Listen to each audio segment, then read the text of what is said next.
सकासामच्या महासर्वेमधून लोकसभेच्या सर्वाधिक जागा महाविकास आघाडीला मिळण्याचा अंदाज। महाविकास आघाडीला 25, एनडीएला 22 जागा आणि इतरांना 1 जागा मिळण्याची शक्यता।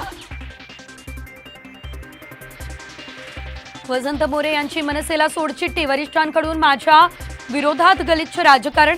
राज ठाकरे यांना भेटीची वेळ मागितली पण दिली नाही असाही आरोप। शिवधारेंना आवरा नाही तर कल्याणमध्ये वेगळं चित्र दिसेल। अजितदादा गटाच्या परांजपे यांचा मुख्यमंत्र्यांना इशारा। महायुती अडचणीत येईल अशी विधानं नको, शिवधारेंना वरिष्ठांची सक्त सूचना।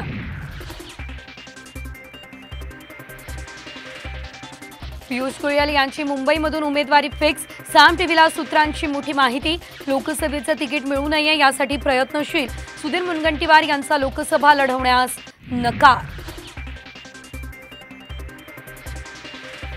अजित पवार गुरुवारी बारामतीच्या दौऱ्यावरती, मतदारसंघात घेणार तब्बल 7 सभा।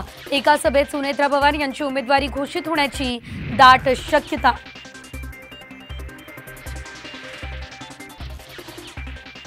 भ्रष्टाचारापासून वाचवण्यासाठी आता मोदींना राखी बांधली। नाव न घेता पुसदमधल्या सभेतून उद्धव ठाकरे यांचा भावना गवळी यांच्यावर हल्लाबोल। भ्रष्टाचार करणाऱ्यांना वाचवणं हीच मोदी गॅरंटी असा देखील ठाकरेंचा आरोप।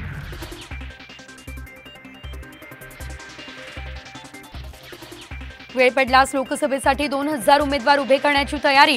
बच्चू कडू यांचा महायुतीला इशारा, आम्हाला भीक मागायची सवय नाही, चर्चेवरून कडूंचं स्पष्ट मत। मुंबईमधल्या ब्रिटिश कालीन रेल्वे स्थानकांचं नाव बदलण्यासाठी केंद्राला प्रस्ताव, तर खासदार राहुल शेवाळे यांची ही माहिती।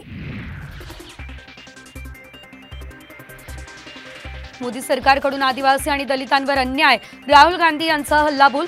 काँग्रेसचं सरकार आल्यावर जातगणना करून आदिवासींना त्यांचे हक्क देऊ। नंदुरबारमधल्या सभेतून फुंकलं लोकसभेचं रणशिंग। मराठा आरक्षण कायद्याला तातडीची स्थगिती देण्यास मुंबई हायकोर्टाचा नकार। राज्य सरकार आणि लाभार्थ्यांचं म्हणणं ऐकून घेतल्यानंतर निर्णय घेणार, कोर्टाची स्पष्ट भूमिका। पुढील सुनावणी आता होणार 10 एप्रिलला।